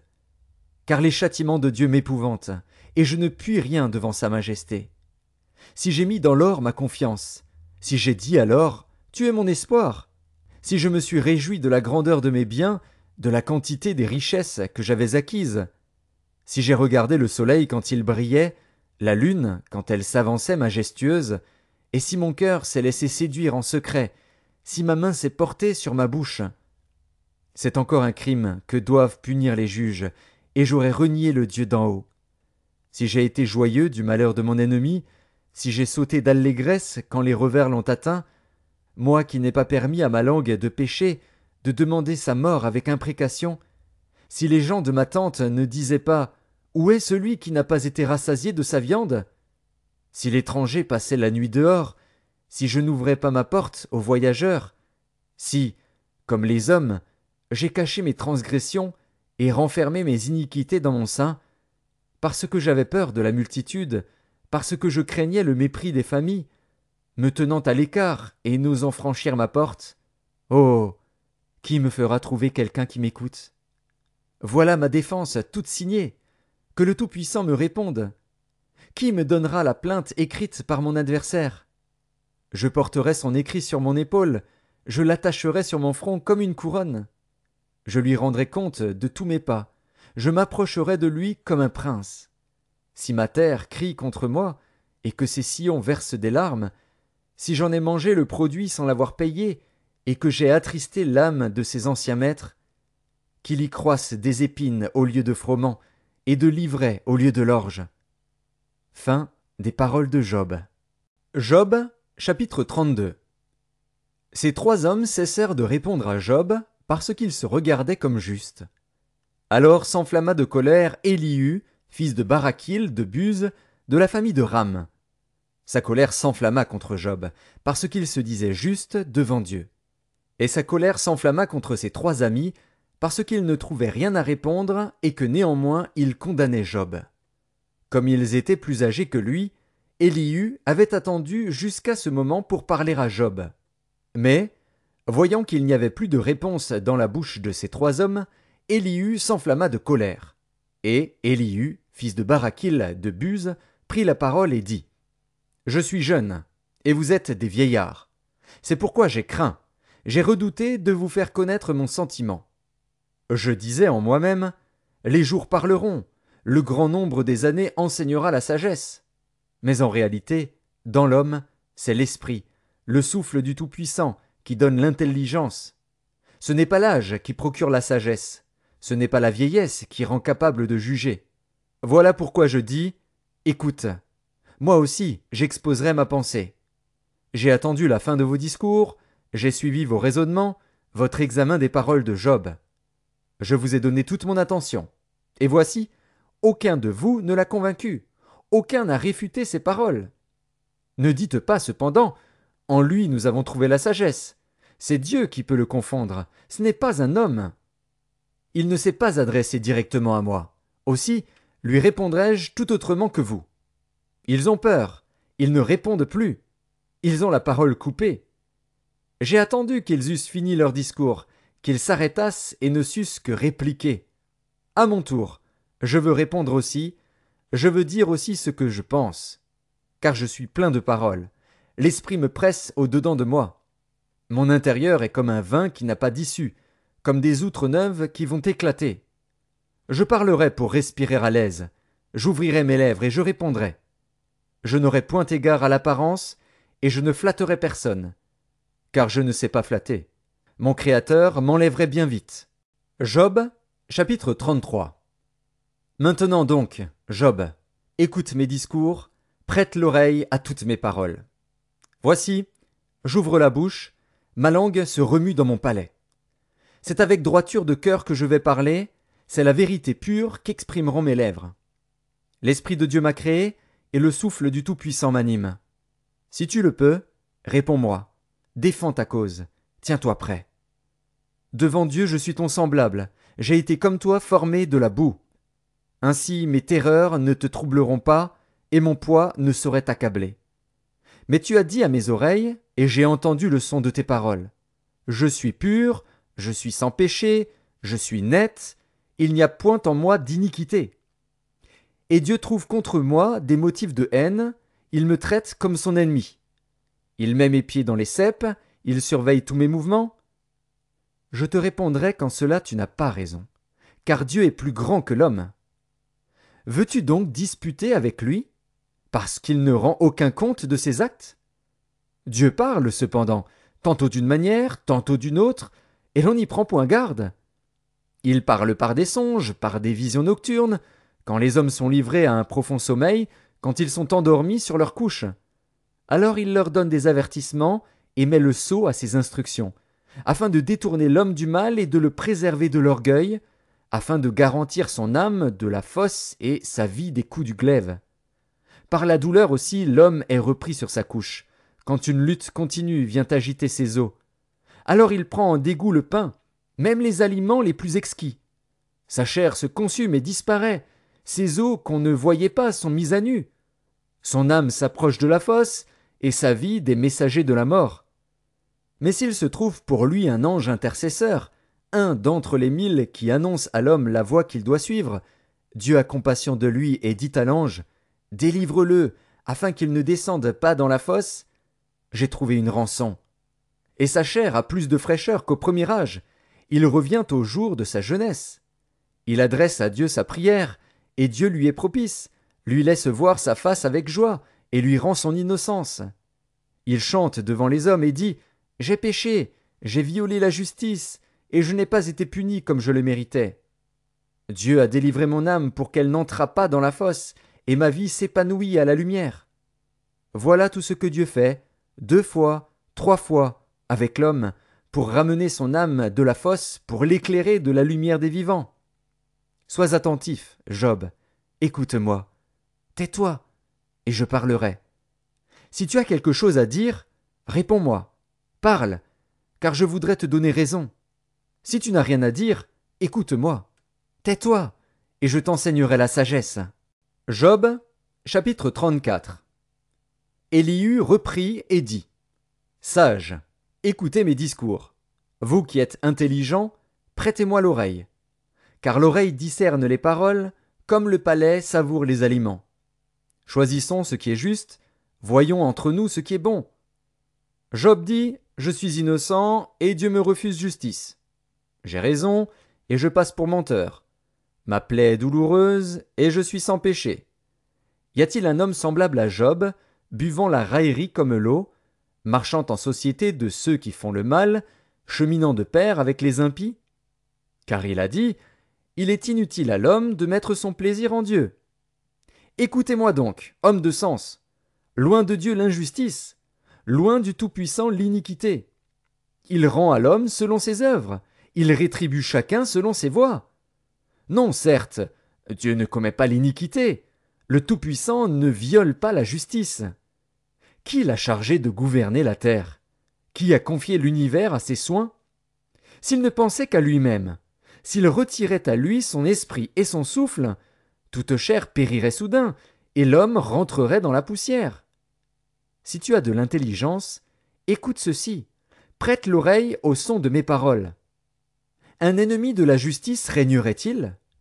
Et condamneras-tu le juste, le puissant, qui proclame la méchanceté des rois et l'iniquité des princes, qui n'a point égard à l'apparence des grands et ne distingue pas le riche du pauvre, parce que tous sont l'ouvrage de ses mains? En un instant, ils perdent la vie. Au milieu de la nuit, un peuple chancelle et périt. Le puissant disparaît, sans la main d'aucun homme. Car Dieu voit la conduite de tous, Il a les regards sur les pas de chacun. Il n'y a ni ténèbres, ni ombre de la mort, où puissent se cacher ceux qui commettent l'iniquité. Dieu n'a pas besoin d'observer longtemps pour qu'un homme entre en jugement avec lui. Il brise les grands sans information et il met d'autres à leur place, car il connaît leurs œuvres. Il les renverse de nuit et ils sont écrasés. Il les frappe comme des impies à la face de tous les regards. En se détournant de lui, en abandonnant toutes ses voies, ils ont fait monter à Dieu le cri du pauvre. Ils l'ont rendu attentif au cri des malheureux. S'il donne le repos, qui répandra le trouble? S'il cache sa face, qui pourra le voir? Il traite à l'égal soit une nation, soit un homme, afin que l'impie ne domine plus, et qu'il ne soit plus un piège pour le peuple. Car a-t-il jamais dit à Dieu: « J'ai été châtié, je ne pécherai plus. Montre-moi ce que je ne vois pas. Si j'ai commis des injustices, je n'en commettrai plus. » Est-ce d'après toi que Dieu rendra la justice? C'est toi qui rejettes, qui choisis, mais non pas moi. Ce que tu sais, dis-le donc. Les hommes de sens seront de mon avis. Le sage qui m'écoute pensera comme moi. Job parle sans intelligence, et ses discours manquent de raison. Qu'il continue donc à être éprouvé, puisqu'il répond comme font les méchants. Car il ajoute à ses fautes de nouveaux péchés. Il bat des mains au milieu de nous, il multiplie ses paroles contre Dieu. Job, chapitre 35. Élihu reprit et dit: Imagines-tu avoir raison? Penses-tu te justifier devant Dieu quand tu dis: Que me sert-il? Que me revient-il de ne pas pécher? C'est à toi que je vais répondre, et à tes amis en même temps. Considère les cieux et regarde. Vois les nuées, comme elles sont au-dessus de toi. Si tu pèches, quel tort lui causes-tu? Et quand tes péchés se multiplient, que lui fais-tu? Si tu es juste, que lui donnes-tu? Que reçoit-il de ta main? Ta méchanceté ne peut nuire qu'à ton semblable, ta justice n'est utile qu'au Fils de l'homme. On crie contre la multitude des oppresseurs, on se plaint de la violence d'un grand nombre. Mais nul ne dit: Où est Dieu, mon Créateur, qui inspire des chants d'allégresse pendant la nuit, qui nous instruit plus que les bêtes de la terre, et nous donne l'intelligence plus qu'aux oiseaux du ciel? On a beau crier alors, Dieu ne répond pas, à cause de l'orgueil des méchants. C'est en vain que l'on crie. Dieu n'écoute pas, le Tout-Puissant n'y a point égard. Bien que tu dises que tu ne le vois pas, ta cause est devant lui. Attends-le. Mais, parce que sa colère ne sévit point encore, ce n'est pas à dire qu'il ait peu souci du crime. Ainsi Job ouvre vainement la bouche, il multiplie les paroles sans intelligence. Job, chapitre 36. Élihu continua et dit: Attends un peu, et je vais poursuivre, car j'ai des paroles encore pour la cause de Dieu. Je prendrai mes raisons de haut, et je prouverai la justice de mon Créateur. Sois-en sûr, mes discours ne sont pas des mensonges, mes sentiments devant toi sont sincères. Dieu est puissant, mais il ne rejette personne. Il est puissant par la force de son intelligence. Il ne laisse pas vivre le méchant, et il fait droit aux malheureux. Il ne détourne pas les yeux de dessus les justes, il les place sur le trône avec les rois, il les y fait asseoir pour toujours, afin qu'ils soient élevés. Viennent-ils à tomber dans les chaînes? Sont-ils pris dans les liens de l'adversité? Il leur dénonce leurs œuvres, leurs transgressions, leur orgueil. Il les avertit pour leur instruction, il les exhorte à se détourner de l'iniquité. S'ils écoutent et se soumettent, ils achèvent leurs jours dans le bonheur, leurs années dans la joie. S'ils n'écoutent pas, ils périssent par le glaive, ils expirent dans leur aveuglement. Les impies se livrent à la colère, ils ne crient pas à Dieu quand il les enchaîne. Ils perdent la vie dans leur jeunesse, ils meurent comme les débauchés. Mais Dieu sauve le malheureux dans sa misère, et c'est par la souffrance qu'il l'avertit. Il te retirera aussi de la détresse pour te mettre au large, en pleine liberté, et ta table sera chargée de mets succulents. Mais si tu défends ta cause comme un impie, le châtiment est inséparable de ta cause.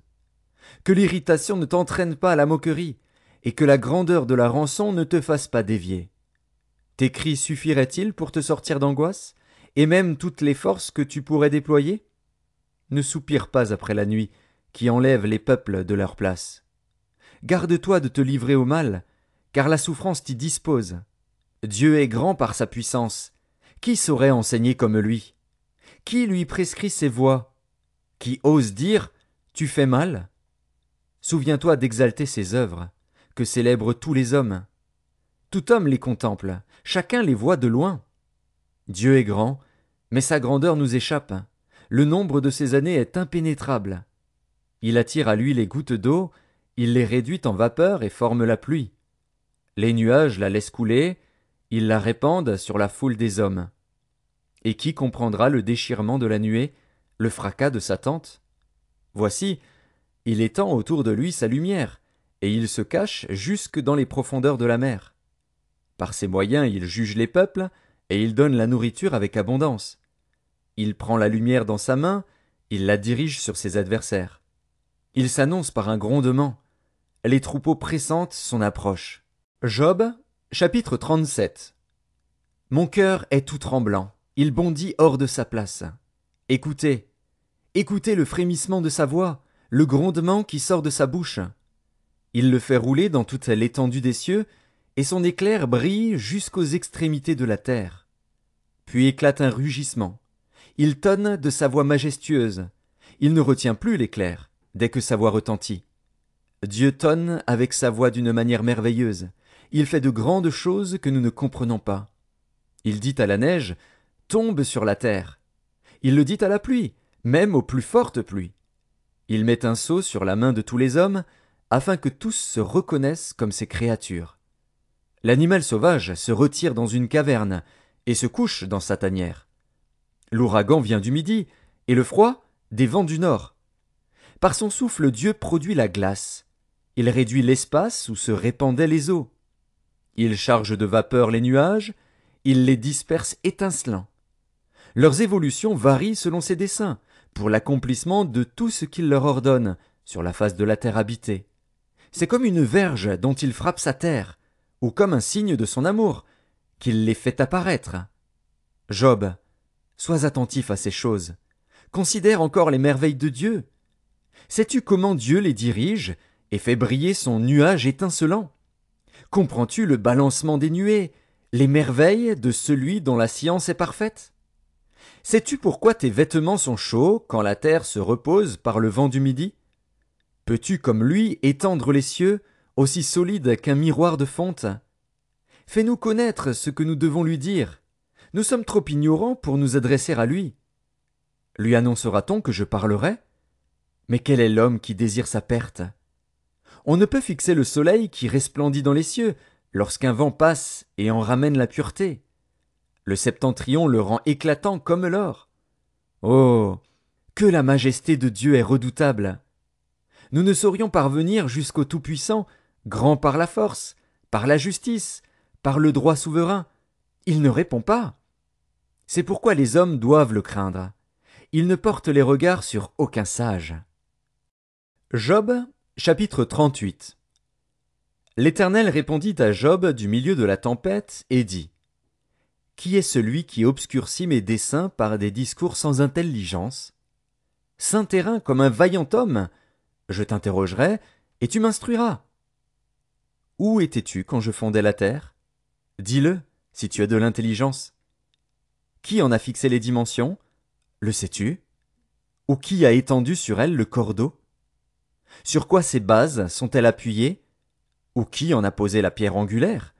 Alors que les étoiles du matin éclataient en chants d'allégresse et que tous les fils de Dieu poussaient des cris de joie? Qui a fermé la mer avec des portes, quand elle s'élança du sein maternel? Quand je fis de la nuée son vêtement et de l'obscurité ses langes? Quand je lui imposai ma loi et que je lui mis des barrières et des portes? Quand je dis, tu viendras jusqu'ici, tu n'iras pas au-delà, ici s'arrêtera l'orgueil de tes flots? Depuis que tu existes, as-tu commandé au matin? As-tu montré sa place à l'aurore pour qu'elle saisisse les extrémités de la terre et que les méchants en soient secoués? Pour que la terre se transforme comme l'argile qui reçoit une empreinte et qu'elle soit parée comme d'un vêtement? Pour que les méchants soient privés de leur lumière et que le bras qui se lève soit brisé? As-tu pénétré jusqu'aux sources de la mer? T'es-tu promené dans les profondeurs de l'abîme? Les portes de la mort t'ont-elles été ouvertes? As-tu vu les portes de l'ombre de la mort? As-tu embrassé du regard l'étendue de la terre? Parle, si tu sais toutes ces choses. Où est le chemin qui conduit au séjour de la lumière? Et les ténèbres, où ont-elles leur demeure? Peux-tu les saisir à leurs limites et connaître les sentiers de leur habitation? Tu le sais, car alors tu étais né, et le nombre de tes jours est grand. Es-tu parvenu jusqu'aux amas de neige? As-tu vu les dépôts de grêle, que je tiens en réserve pour les temps de détresse, pour les jours de guerre et de bataille? Par quel chemin la lumière se divise-t-elle, et le vent d'Orient se répand-il sur la terre? Qui a ouvert un passage à la pluie, et tracé la route de l'éclair et du tonnerre, pour que la pluie tombe sur une terre sans habitants, sur un désert où il n'y a point d'homme? Pour qu'elle abreuve les lieux solitaires et arides, et qu'elle fasse germer et sortir l'herbe? La pluie a-t-elle un père? Qui fait naître les gouttes de la rosée? Du sein de qui sort la glace, et qui enfante le frimas du ciel, pour que les eaux se cachent comme une pierre, et que la surface de l'abîme soit enchaînée? Noues-tu les liens des Pléiades, ou détaches-tu les cordages de l'Orient? Fais-tu paraître en leur temps les signes du zodiaque, et conduis-tu la grande ours avec ses petits? Connais-tu les lois du ciel? Règles-tu son pouvoir sur la terre? Élèves-tu la voix jusqu'aux nuées, pour appeler à toi des torrents d'eau? Lances-tu les éclairs? Partent-ils? Te disent-ils, nous voici? Qui a mis la sagesse dans le cœur, ou qui a donné l'intelligence à l'esprit? Qui peut avec sagesse compter les nuages, et verser les outres des cieux, pour que la poussière se mette à ruisseler, et que les mottes de terre se collent ensemble? Chasses-tu la proie pour la lionne, et apaises-tu la faim des lionceaux, quand ils sont couchés dans leur tanière, quand ils sont en embuscade dans leur repère? Qui prépare au corbeau sa pâture, quand ses petits crient vers Dieu, quand ils sont errants et affamés? Job, chapitre 39. Sais-tu quand les chèvres sauvages font leurs petits? Observes-tu les biches quand elles mettent bas? Comptes-tu les mois pendant lesquels elles portent, et connais-tu l'époque où elles enfantent? Elles se courbent, laissent échapper leur progéniture, et sont délivrées de leur douleur. Leurs petits prennent de la vigueur et grandissent en plein air, ils s'éloignent et ne reviennent plus auprès d'elles. Qui met en liberté l'âne sauvage, et l'affranchit de tout lien? J'ai fait du désert son habitation, de la terre salée sa demeure. Il se rit du tumulte des villes, il n'entend pas les cris d'un maître. Il parcourt les montagnes pour trouver sa pâture, il est à la recherche de tout ce qui est vert. Le buffle veut-il être à ton service? Passe-t-il la nuit vers ta crèche? L'attaches-tu par une corde pour qu'il trace un sillon? Va-t-il après toi briser les mottes des vallées? Te reposes-tu sur lui, parce que sa force est grande? Lui abandonnes-tu le soin de tes travaux? Te fies-tu à lui pour la rentrée de ta récolte? Est-ce lui qui doit l'amasser dans ton air? L'aile de l'autruche se déploie joyeuse. On dirait l'aile, le plumage de la cigogne. Mais l'autruche abandonne ses œufs à la terre, et les fait chauffer sur la poussière. Elle oublie que le pied peut les écraser, qu'une bête des champs peut les fouler. Elle est dure envers ses petits, comme s'ils n'étaient point à elle. Elle ne s'inquiète pas de l'inutilité de son enfantement. Car Dieu lui a refusé la sagesse, il ne lui a pas donné l'intelligence en partage. Quand elle se lève et prend sa course, elle se rit du cheval et de son cavalier. Est-ce toi qui donnes la vigueur au cheval, et qui revêt son cou d'une crinière flottante? Le fais-tu bondir comme la sauterelle? Son fier hennissement répand la terreur. Il creuse le sol et se réjouit de sa force. Il s'élance au devant des armes. Il se rit de la crainte. Il n'a pas peur. Il ne recule pas en face de l'épée. Sur lui retentit le carquois, brille la lance et le javelot. Bouillonnant d'ardeur, il dévore la terre. Il ne peut se contenir au bruit de la trompette. Quand la trompette sonne, il dit « En avant !» Et de loin il flaire la bataille, la voix tonnante des chefs et les cris de guerre. Est-ce par ton intelligence que l'épervier prend son vol, et qu'il étend ses ailes vers le midi? Est-ce par ton ordre que l'aigle s'élève et qu'il place son nid sur les hauteurs? C'est dans les rochers qu'il habite, qu'il a sa demeure, sur la cime des rochers, sur le sommet des monts. De là il épie sa proie, il plonge au loin les regards. Ses petits boivent le sang. Et là où sont des cadavres, l'aigle se trouve. Job, chapitre 40. L'Éternel, s'adressant à Job, dit: Celui qui dispute contre le Tout-Puissant est-il convaincu? Celui qui conteste avec Dieu a-t-il une réplique à faire? Job répondit à l'Éternel et dit: Voici, je suis trop peu de choses. Que te répliquerai-je? Je mets la main sur ma bouche. J'ai parlé une fois, je ne répondrai plus. 2 fois, je n'ajouterai rien. L'Éternel répondit à Job du milieu de la tempête et dit: Saint terrain comme un vaillant homme. Je t'interrogerai, et tu m'instruiras. Anéantiras-tu jusqu'à ma justice? Me condamneras-tu pour te donner droit? As-tu un bras comme celui de Dieu, une voix tonnante comme la sienne? Orne-toi de magnificence et de grandeur, revêt-toi de splendeur et de gloire. Répands les flots de ta colère, et d'un regard abaisse les hautains. D'un regard humilie les hautains, écrase sur place les méchants. Cache-les tous ensemble dans la poussière, enferme leur front dans les ténèbres. Alors je rends hommage à la puissance de ta droite. Voici l'hippopotame, à qui j'ai donné la vie comme à toi. Il mange de l'herbe comme le bœuf. Le voici. Sa force est dans ses reins, et sa vigueur dans les muscles de son ventre. Il plie sa queue aussi ferme qu'un cèdre, les nerfs de ses cuisses sont entrelacés. Ses os sont des tubes d'airain, ses membres sont comme des barres de fer. Il est la première des œuvres de Dieu. Celui qui l'a fait l'a pourvu d'un glaive. Il trouve sa pâture dans les montagnes, où se jouent toutes les bêtes des champs. Il se couche sous les lotus, au milieu des roseaux et des marécages. Les lotus le couvrent de leur ombre, les saules du torrent l'environnent. Que le fleuve vienne à déborder, il ne s'enfuit pas. Que le Jourdain se précipite dans sa gueule, il reste calme. Est-ce à force ouverte qu'on pourra le saisir? Est-ce au moyen de filets qu'on lui percera le nez? Job, chapitre 41. Prendras-tu le crocodile à l'hameçon? Saisiras-tu sa langue avec une corde?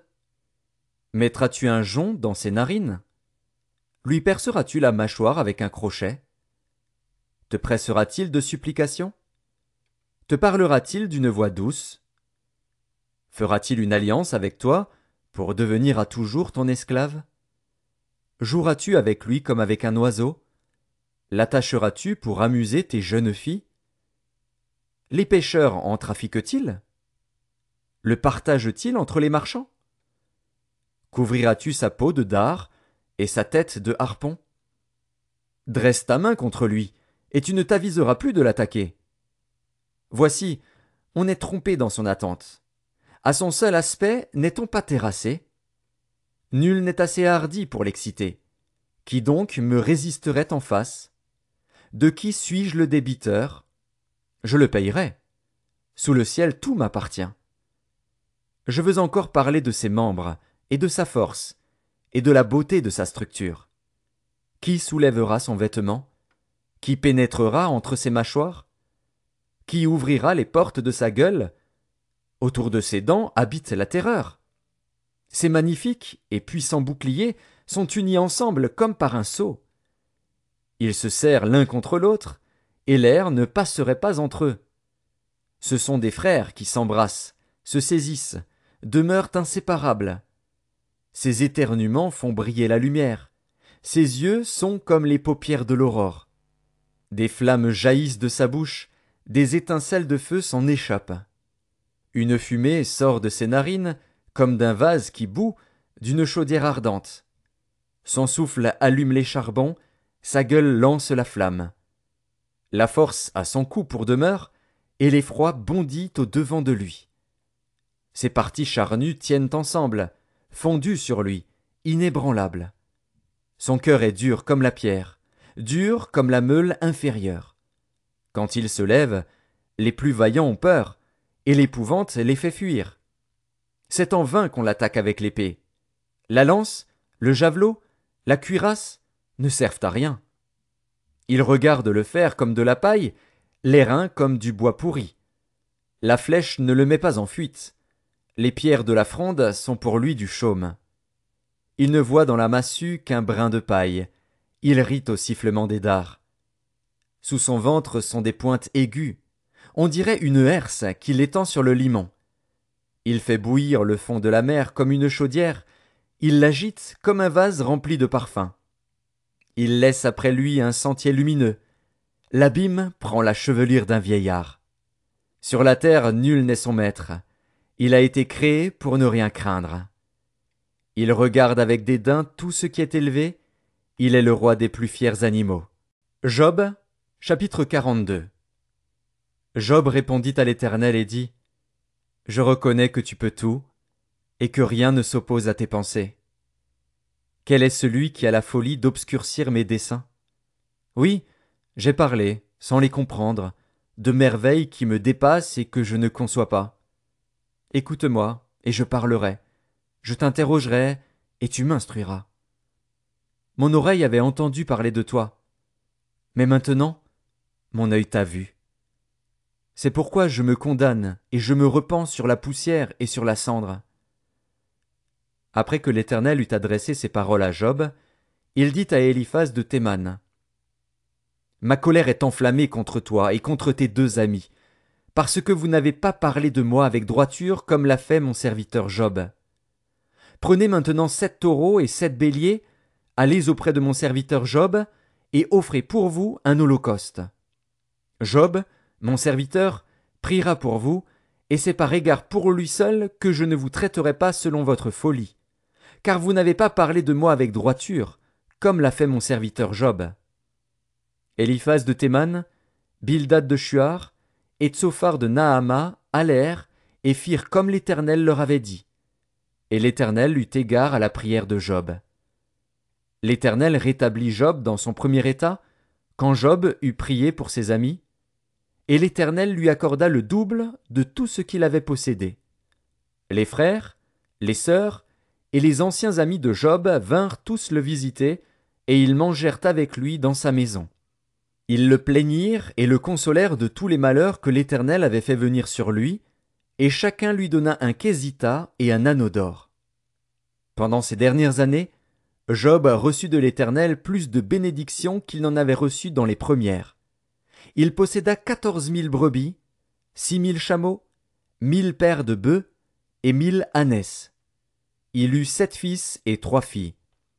Il donna à la première le nom de Jémima, à la seconde celui de Ketsia, et à la troisième celui de Kéren Hapuk. Il n'y avait pas dans tout le pays d'aussi belles femmes que les filles de Job. Leur père leur accorda une part d'héritage parmi leurs frères. Job vécut après cela 140 ans, et il vit ses fils et les fils de ses fils jusqu'à la 4e génération. Et Job mourut, âgé et rassasié de jours.